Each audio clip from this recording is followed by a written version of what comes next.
Have you ever been in a situation or in an interview where you have the perfect answer but your mind goes completely blank? And the moment you say that idea from your mouth, it comes out as a jumbled mess?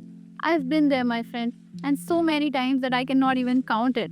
But what if I told you that being a good communicator isn't some talent that you're actually born with? It is actually a skill. And during my MBA journey, I had to learn this skill. And I had to learn it actually pretty fast. Hey everyone, welcome or welcome back to my channel. This is Aditi. If you are new here, we talk about me being an MBA student. I share my experiences and the things that I'm learning from here and the career tips and tricks that actually work. Today I'm sharing 6 game-changing hacks for the communication that actually worked for me and changed the game completely for me. These are the tips that actually helped me from being a nervous presenter to a active and a more confident presenter. So if you're ready to level up, make sure you hit that subscribe button and let's jump into it.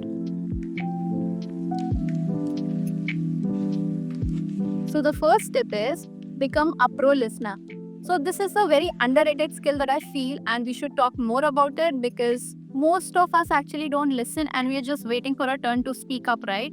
So a lot of times I've noticed myself during my first semester of college that if we are discussing about a group presentation, I was always waiting for my turn to speak up. I had so many ideas and I was just completely focused on what I had to say instead of focusing what my teammates were saying. This made me realize that my teammates might have better ideas than me or maybe they might have flaws in their ideas.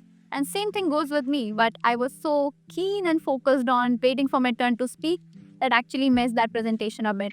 So active listening basically means that you're genuinely interested in the conversation of the other person, what they're trying to say. You're genuinely there and you're there to listen. They feel valued, they feel heard, and they feel that you are someone they can trust. This builds a trust between you and the person who is speaking. So instead of waiting for your turn to speak up, you should try to listen because listening is something from where you can actually learn a lot. This happened with me a lot of times. When I listen to people, I actually try to mirror their hand expressions, their tone, their voice, the way they are trying to articulate their thoughts, their thinking process, their perspective.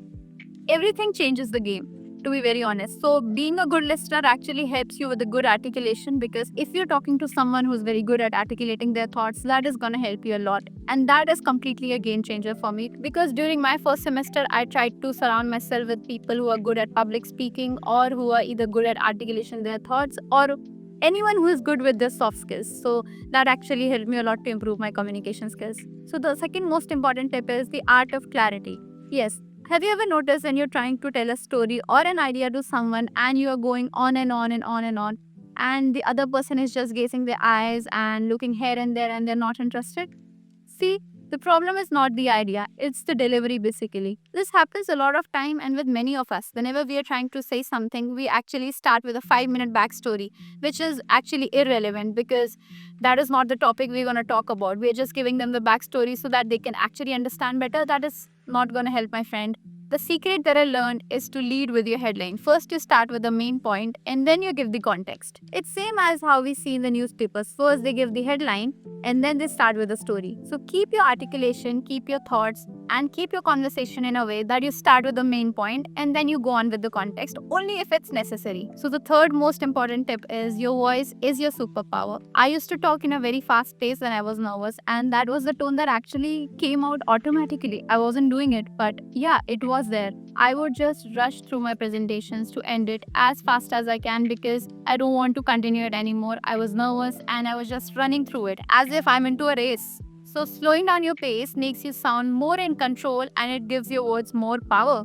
And pauses, they are my best friends. Pauses are there so that the other person who is actually listening, the audience who is there, they get the time to absorb whatever you are telling to them. It gives them time to articulate whatever you just said.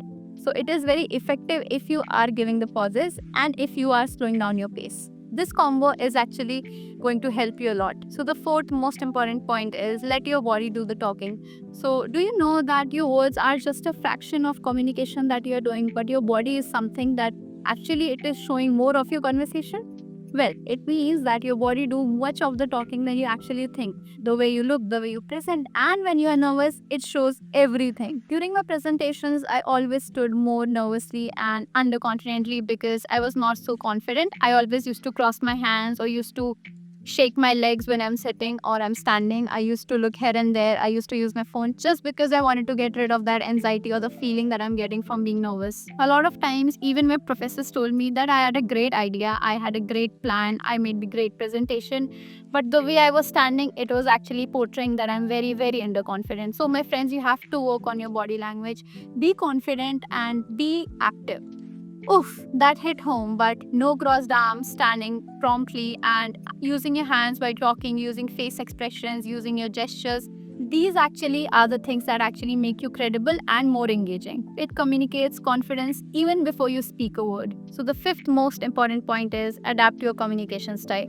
So, this is something I'm actually pretty good at because whenever I'm talking to someone, I just try to copy whatever they're doing or whatever they're saying. It actually gives them a sense of being valued, if you know what I mean. So, this gives them that I'm trustworthy, first of all, and that I am more engaged in their conversation. This actually helps them to build trust on me. Adapting your communication style is all about understanding your audience, right? You cannot talk to your professor the way you talk to your friend, obviously, because you cannot use the slangs and you have to be formal in front of them. Well, this is actually shows that you are trying to adapt your personality to theirs.